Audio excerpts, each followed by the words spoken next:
Good morning and welcome. And for those of you who don't know me, hello. Um, I'm Rob May and I'm the founder and the executive chairman at ramsac. And I also spend a lot of my time giving talks about the various elements of our digital lives. And it's a real pleasure to be involved with this fascinating event that we've organised for you today. Please let me take you through the agenda. So I'm joined today by two colleagues from SonicWall, a partner with whom we have a very long history. And SonicWall are a cybersecurity company that provide network and cloud-based security solutions for protecting organizations of all sizes from cyber threats. And joining me are James Eggington and Dion Phillips. And between us, we're going to take you through the current threat landscape. We're going to explain ZTA to you, so Zero Trust Architecture. We're going to explore the science of social engineering, and we're going to demonstrate Cloud Secure Edge as a solution that helps protect us against all of the things that we're going to be exploring here this morning.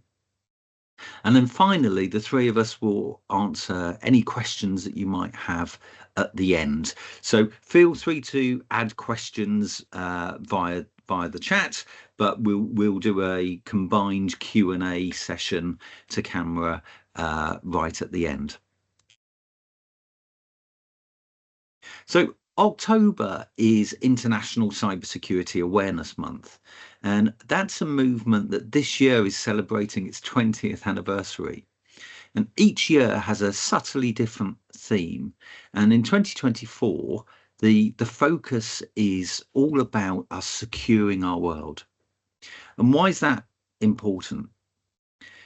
A cyber attack now occurs somewhere every 39 seconds of each and every day. And 95% of those which are successful are unfortunately due to what we call meatware or human errors. Staggeringly, by 2025, the cost of cybercrime is expected to reach $10.5 trillion. If that were the GDP of a country, cybercrime would be the third largest country in the world, behind America and China. And the reality is that it just isn't a case of if, but rather when this happens. 50% of UK businesses and 32% of charities had some form of cybersecurity breach or attack in the last 12 months alone. And the most common type of breach, unfortunately, is phishing, which is an element of social engineering, which I'll be exploring a bit further shortly. But first, I'm going to hand over to James, who's going to help us understand that threat landscape much better. Over to you, James. Perfect. Thank you very much, Rob. Thanks for the intro. Some really amazing statistics there. It's quite scary how prominent and how large the cybercrime industry is at the moment. Really, really prominent and really important for you guys as end users, as IT managers, to make sure you're upskilled. You've got sufficient protection in place to protect yourselves against those cyber criminals. Before we dive into said TNA, go around the social engineering piece, I'm just going to touch on a little bit about the threat landscape. I think it's important to kind of build on those statistics that Rob has said, and kind of paint a picture as to what's out there, what the types of threats are, and kind of how they're changing on a regular basis, unfortunately for you guys. Speaking of you guys, I don't envy you at all. This is the current state of I suppose, cybersecurity at the moment. The current state for you guys, and I think it's a real challenge for you to make sure that you're protected, but also make sure that you comply with all the regulations, compliance, GDPR, the audits that you guys are getting on a regular basis. Making sure that you're ticking all those boxes, but then able to run as a business, and make sure all of your users and everyone has access correctly to the correct resources, the correct devices, everything like that is very, very difficult. As you can see depicted there, it's a lot more complex than it once was. You go back 10 years, you think of on-prem security, AV, that kind of had you covered. Now you've got cloud environments, you've got SaaS applications, you've got remote workforces, and you've got hundreds of vendors there with all of the kind of management platforms, integrations that you can think of. But where do you start? How do you build that into a cybersecurity journey, and what does that look like for you? So again, it's very difficult, and we're here to kind of help paint that picture and hopefully take some of that away from you. So I'll build on that a little bit more. If you've heard of us as an organization, we've been around for just over 30 years. And every 6 months we release a threat report. So this is a report that you're able to download. You go to sonicwall.com/threat report, you're able to download your own copy. And that gives you all of the threat analytics, the threat details, the stats, trends into all of the threats that we see as a business come onto our devices, go through our devices, and into our database. And we're able to put trends, geolocations, verticals into that information as well to make it a little bit more digestible and tangible for you, for the audience. So, as I said, this comes out every 6 months. I'm fairly confident to say no 6 months are the same. It's an ever-changing environment. The threat landscape is changing on a monthly, weekly basis, let alone 6 months. So it's really important that you keep up to date and up to speed with these developments. To get that knowledge, make sure that it's you're there, your best place to understand the threat landscape and to put measures in place to help you and your business moving forwards. So just some high level statistics which I'll run through. Cryptojacking, we've had record years back to back really of cryptojacking. If you're not aware of what cryptojacking is, it's when a hacking organization will take control of your compute power, your machines, to mine cryptocurrencies like Bitcoin, which they're then able to utilize to exist as a business and trade on the dark web.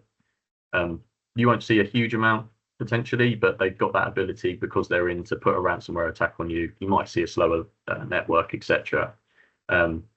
It's dropped slightly this year. If you're in India, you've had a 400% increase, unfortunately, but this is still a really, really prominent threat.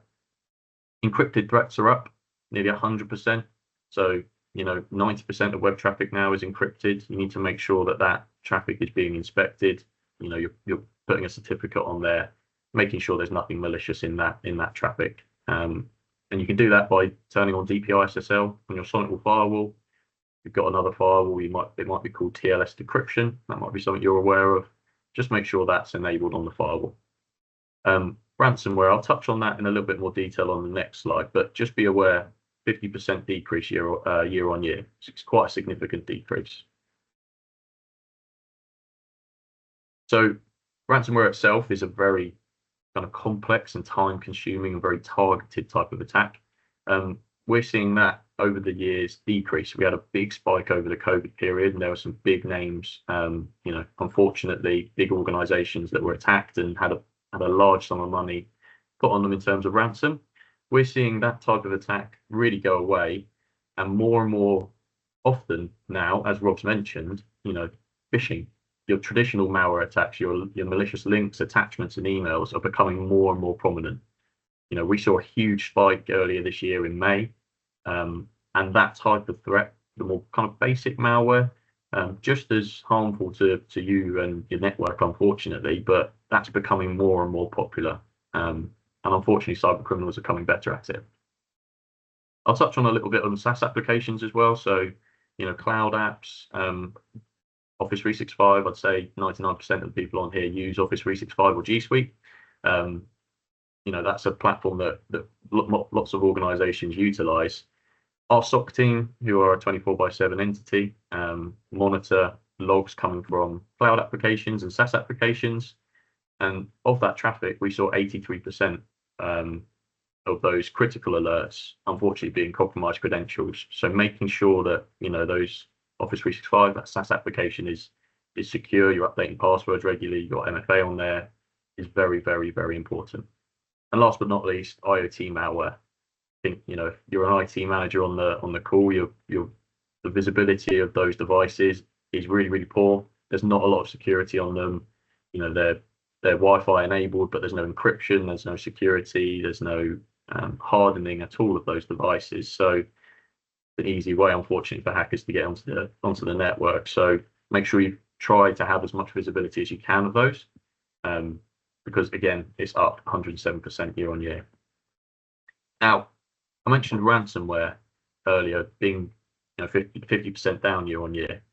We had a big spike, like I mentioned, throughout the COVID period, and this is unfortunate. Well, this is fortunately for us, decreased quite rapidly year on year to the point where it's a strong threat, but there are other unfortunate threats out there that you need to be aware of. You need to make sure that you're protected against. So this slide that you're seeing right here is from our threat mindset survey, which we conducted earlier this year.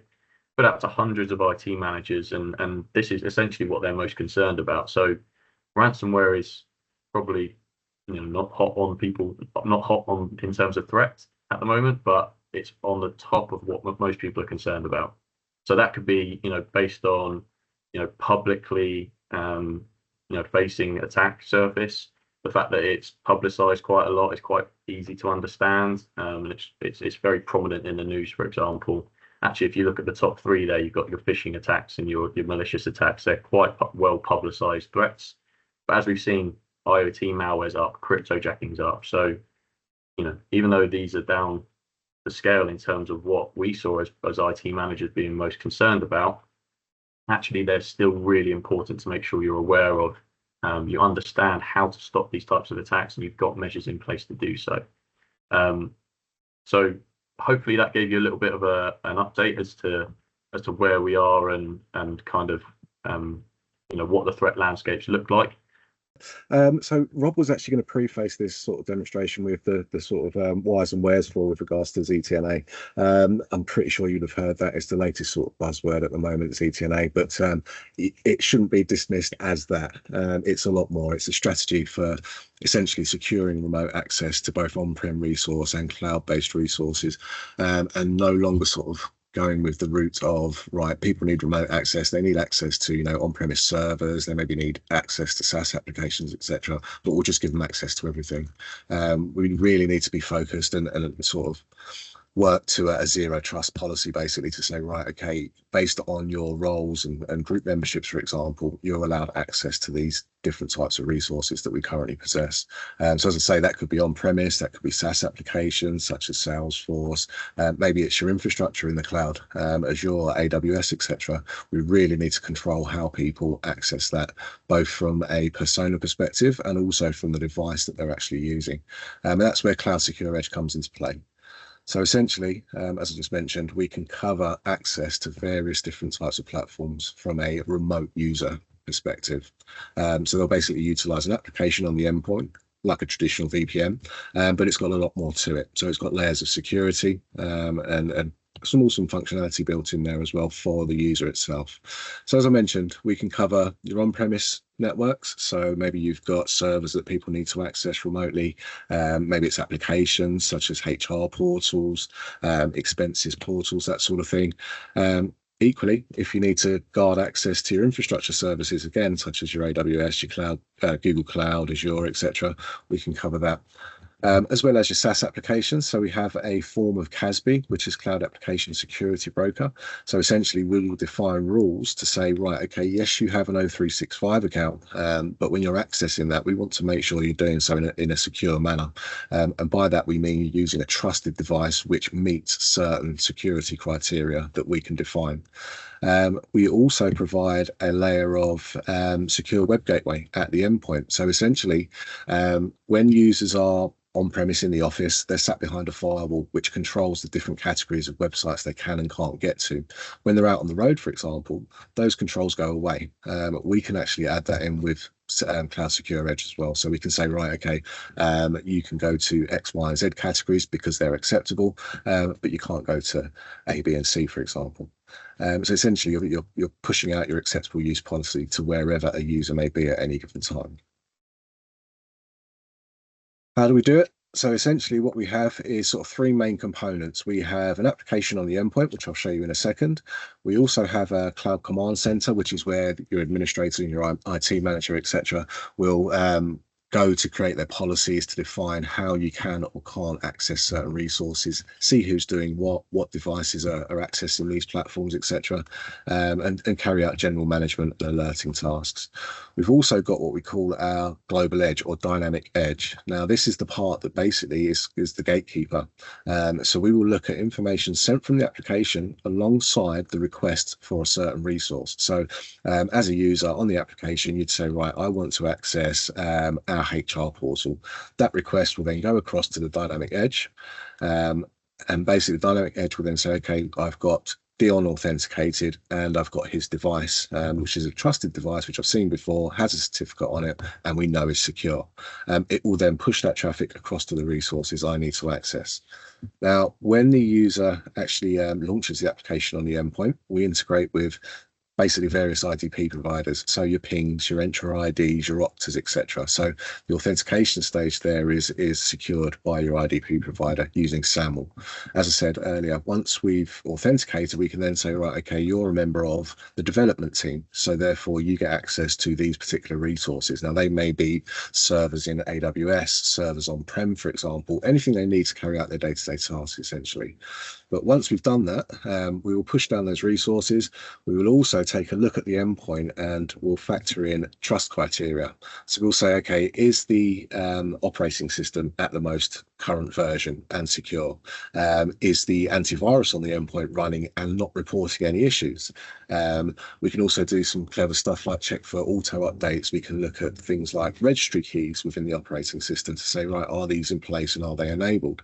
With that information, we then build a trust level for that device and that user. So as you can see on the slide at the moment, we've got a high trust level, and therefore the dynamic edge has said, right, okay, you can access the particular resources you've requested. Should that trust score ever drop, and we continuously test this, your trust level will drop, and then access to those resources will be restricted. So basically we're saying that, we're not going to allow any sort of vulnerabilities which may be on your endpoint to progress across to whether it's your cloud apps or your on-premise servers, for example. So you're securing everything beyond the actual endpoint itself until such time as that vulnerability is addressed. And I'll show you what they look like in a second.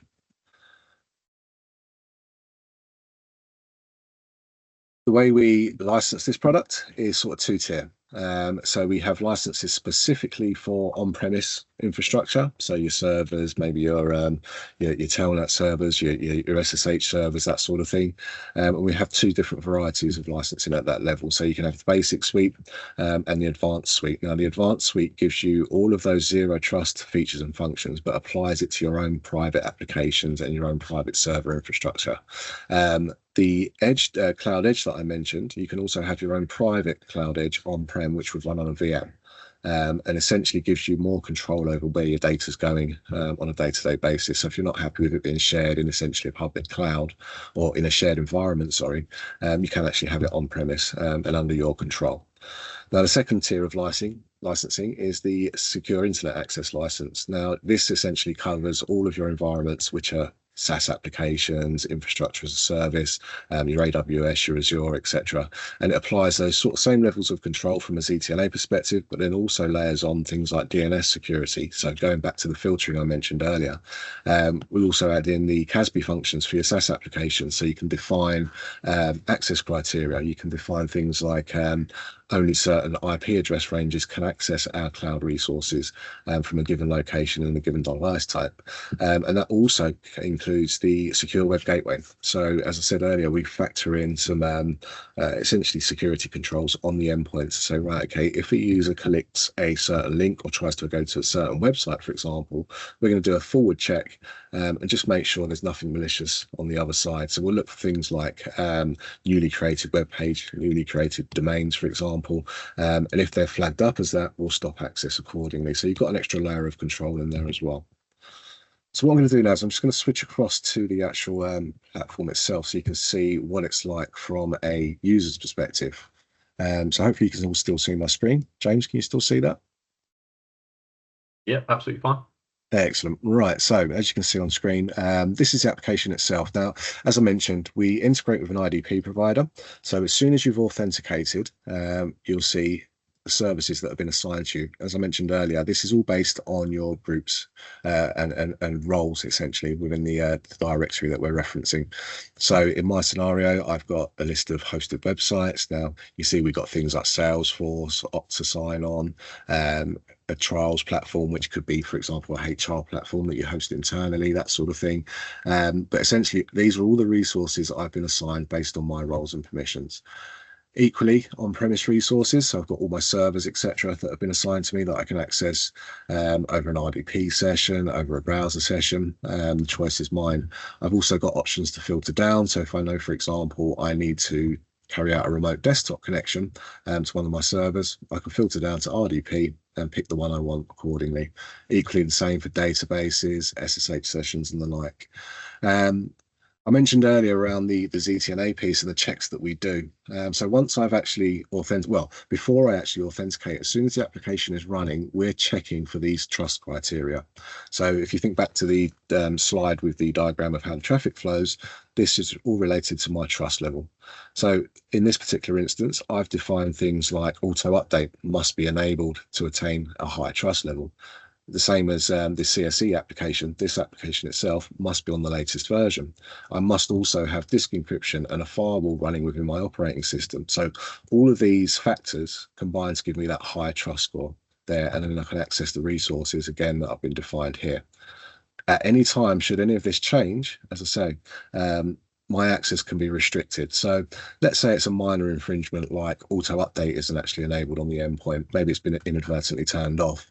Essentially, what we can do is we can roll back access to our most sensitive resources. So we'll say, okay, if you're a developer, for example, you can't get to that key development server until such time as this is turned back on and we know that you're at the correct operating system version, for example. Now, something that isn't shown here is the integration with the endpoint antivirus that I've got running. So I've got SentinelOne running on this endpoint, and essentially the SentinelOne application is reporting to our CSE application that at the moment it's not dealing with anything potentially malicious. Should I download a file, for example, and SentinelOne says, right, okay, this looks like malware, and starts to do the quarantine process, at that point, it will let CSE know that that's the case, and it will drop my trust score again. So we're containing anything potentially malicious on the endpoint so that it can't move across to our, our cloud-based apps, our on-prem apps, for example, over the tunnel that's been established. Let me just show you a few examples of connecting, and I'll show you what that looks like in play. So if we use, for example, a website, so I'll open a website here. Again, this could be our HR portal. It could be any website essentially hosted by yourselves as you need to, really. Let me just bring that out. What is that? We could be RDPing to a Windows workstation. Now, the beauty of the product here is that we don't force you to change your workflows as an end user. So you just saw there, I used a link within the app to open our trials platform, but maybe I don't want to do that for an RDP connection to a remote server. But I don't have to go in via the application. I can just use the Windows inbuilt RDP tool or one of my own choosing. I can essentially run the application. That is proxied via the application, which provides a tunnel connectivity to that particular server, and then I'm on my server as I need it to be, and as I always would do. Equally, if I need to SSH onto an endpoint, for example, I could use PowerPoint to do that. So I can SSH across to my dev server, get logged in quickly and easily in a traditional way. So you've got flexibility. You can use the application itself as a launch pad, essentially, to all the resources that have been assigned, or you can just carry on doing things the way you always have done, but know that from a security perspective and from a tunneling perspective, CSE is doing what it needs to do, minimized in the background. So let me just pull up that screen there for you. I'll just move this around. Right, so what I want to show you now is how the solution reacts when we've potentially got a vulnerability on the endpoint. So let me just make that a little bit smaller. So what I've got here is some inoculated malware. It has a signature, so it will trigger SentinelOne, but it won't do anything malicious to my endpoint. So what I'll do is I'll just simulate, someone downloading a file, it executing, it unpacks, it then calls out to the web, to maybe download some ransomware or whatever the case may be. Now, what you'll notice in the background as that was happening is SentinelOne has picked that up, and you've seen my RDP session just dropped, as did my SSH session. So if I try to reconnect, I can't get back in there.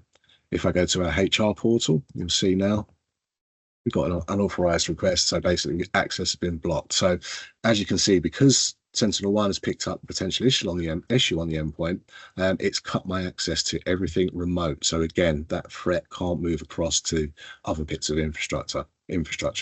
If I come back here, refresh my trust score, what you'll see here is a reaction to that from the CSE app. So we can see my trust level has now dropped to always deny.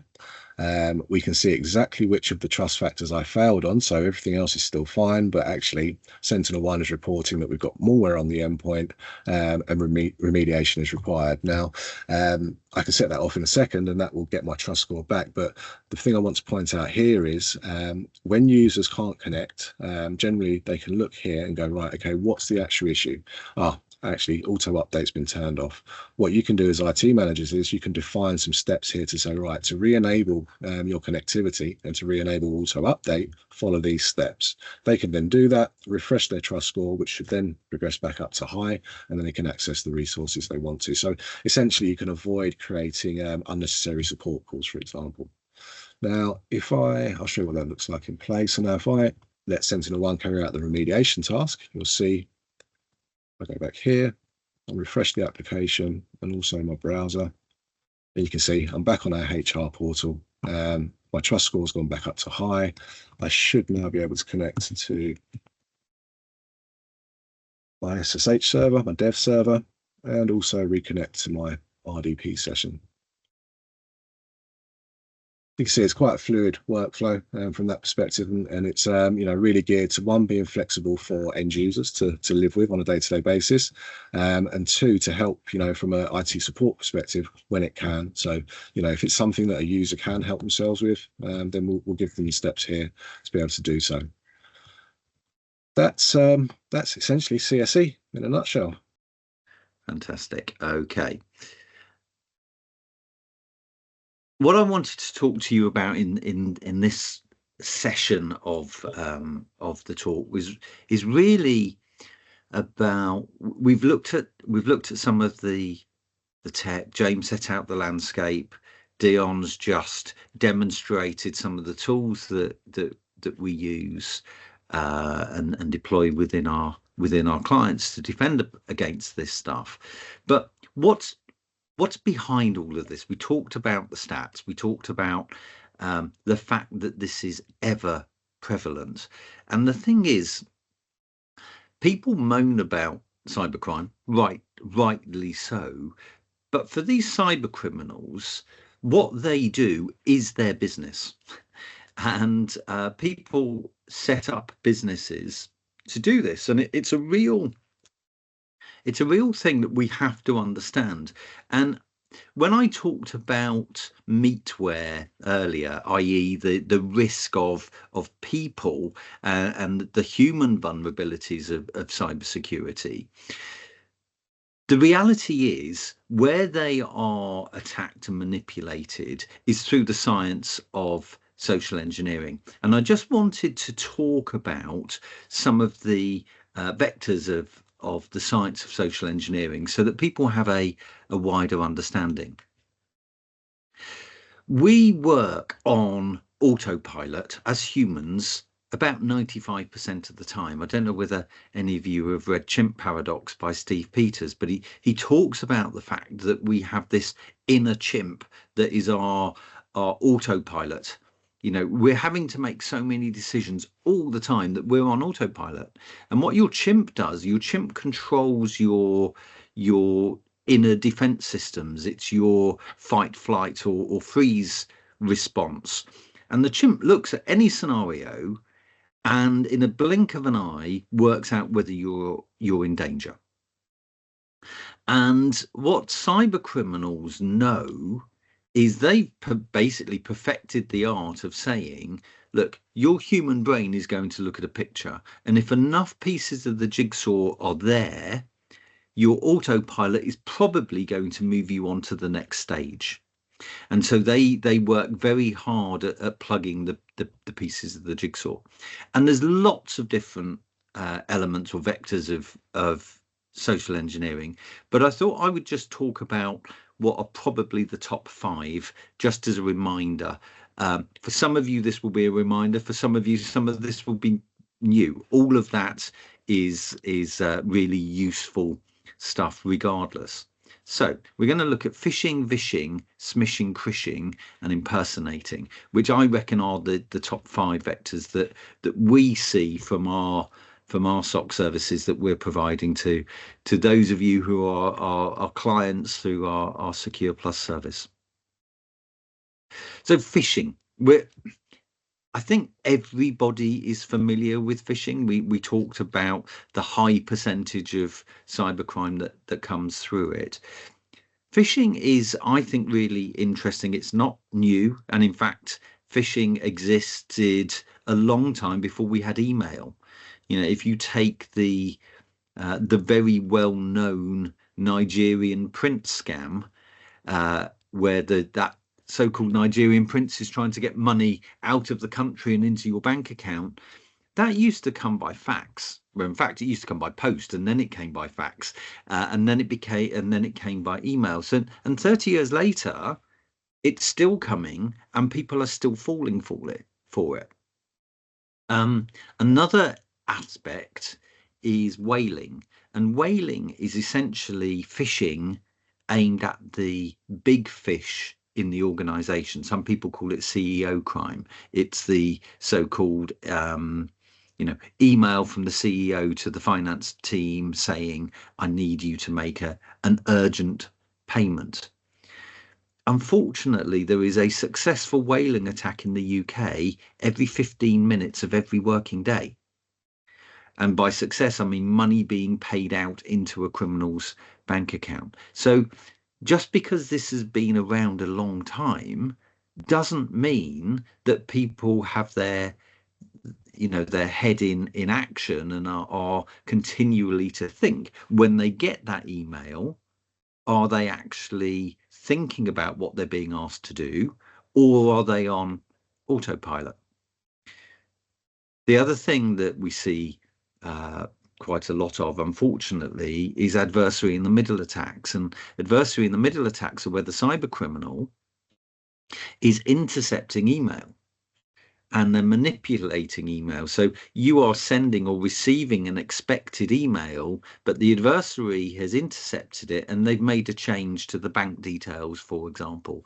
And I think the reality is, and when I'm talking about cybersecurity and when I'm doing training sessions and keynotes and so on, I always say, look, this is as much about you as an individual and as much about you in your personal life as it is about the organization for whom you work.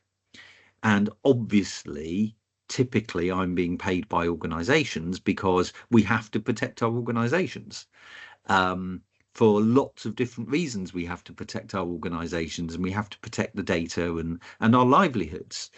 But actually, we're protecting each other as citizens, and I think that's really important. And I just encourage people to, this is like email 101 in terms of cybersecurity, but people need to verify email instructions.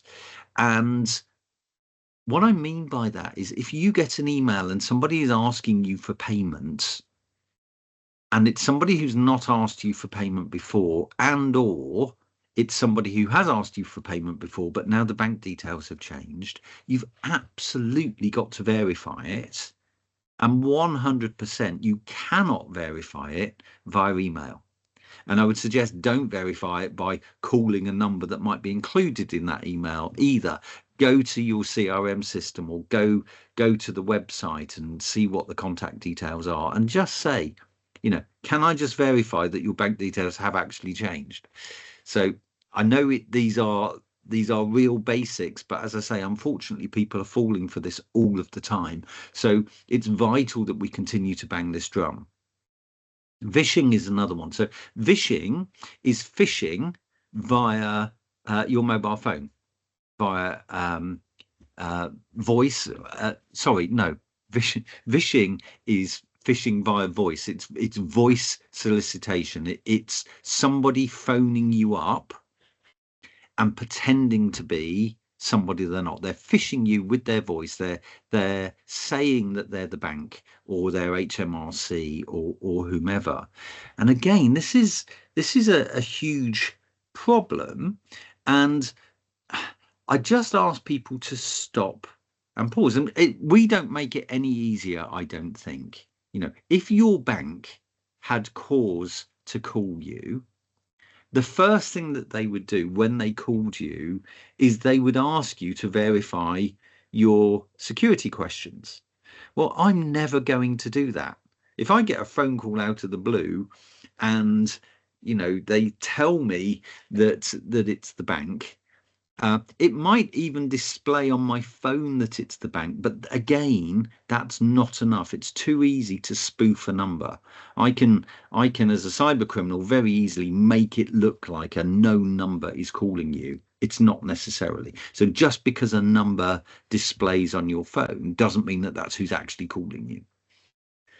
So, you know, the bank calls me up, they ask me to verify my details. I'm never going to do that. I'm never going to be the person who's not in control. And one of the things that the government have done, the National Cybersecurity Centre, they set up the 159 bank fraud service, and everybody should have 159 stored in their mobile phones. So the way that works is if your bank does actually have legit cause to call you, you say to the person on the phone, okay, I will call you back via the bank fraud number. The only person who will object to that is a cyber criminal, because if it's legitimately your bank, they're going to go, okay, that's fine. And the way this works, you dial 159 and the National Cybersecurity Centre say, who do you bank with? And then they will put you through to the fraud department of that bank. And you know that that's been handled safely. Smishing. Smishing is phishing via text message or via SMS message. And again, the average adult in the UK, according to Which magazine, gets 9 smishing attacks every single month. You will have received them. You will have had a text message supposedly from Amazon or DPD or whatever about a order. And you think, oh, I haven't placed an order. Don't click on the link. If you click on the link in a text message, it's exactly the same as clicking on a link in an email, or you are being scammed. There's one doing the rounds from the post office that says we have a letter that needs to be delivered. Unfortunately, there's not enough postage paid on the letter and you owe 32 pence. Please come to your nearest sorting office or click this link to pay the 32 pence. Now, lots of people think, oh, I'd rather just pay the 32 pence and have to go into town, without pausing to think, how on earth did the Royal Mail get my mobile phone number? Because it's not written on the envelope of the letter that was sent to you. So be aware of smishing. And I think we have to talk about this to our loved ones as well. You know, this message you can see here on the screen, I received on my mobile phone. Now, I know that Apple don't use a website called verifymyapple.com, but my, you know, young son or my father or whoever, if they got that message, would they be that savvy and that aware? So we need to continue to spread the message. Crishing. Crishing is phishing via QR codes. This didn't exist pre-COVID, but now the world is so used to scanning a QR code that it's very, very easy for cyber criminals to replace legitimate QR codes with dodgy stickers. You know, if you were to scan that QR code that you can see here on the screen, there's nothing to tell you where it's going. But if you scan it on your phone, it is identical to you clicking on a link in an email. So be aware. I'm not saying don't ever scan a QR code. because there are lots of legitimate ones. But you've got to be on your guard. And you've got to think, if you look at a QR code and you think, hold on a minute, that's a sticker, and somebody is stuck on that QR code. There's loads of it with parking meters and EV chargers and so on, where people are expecting to use a QR code. So criminals are printing their own stickers and they're sticking them over the legitimate QR codes that people then scan and get themselves into trouble. And the final vector is impersonating. And as a cyber criminal, they've got two choices. Fundamentally, there's two types of cyber attacks. There's targeted, where the cyber criminal has decided that they are targeting your organization. Or there's what we call spray and pray, where literally they're just throwing out millions of attacks and at known vulnerabilities to try and find, a metaphorical open window into a building or into a cloud service or server or whatever. Now, if you're a cyber criminal and you are targeting an organization, you can either try and break through all of the defenses that we put in place for you as cyber professionals, or you can try and get into the building, because if you're in the building, you're on the other side of a lot of these protections. And cyber criminals will literally do this. They will watch a building, they will watch an office building, and they will look to see, who are the frequent visitors? What's the process to get into a building? Do I need a security lanyard? Who are the regular visitors? When do they come? And so on and so forth. And they will impersonate them. They will dress up.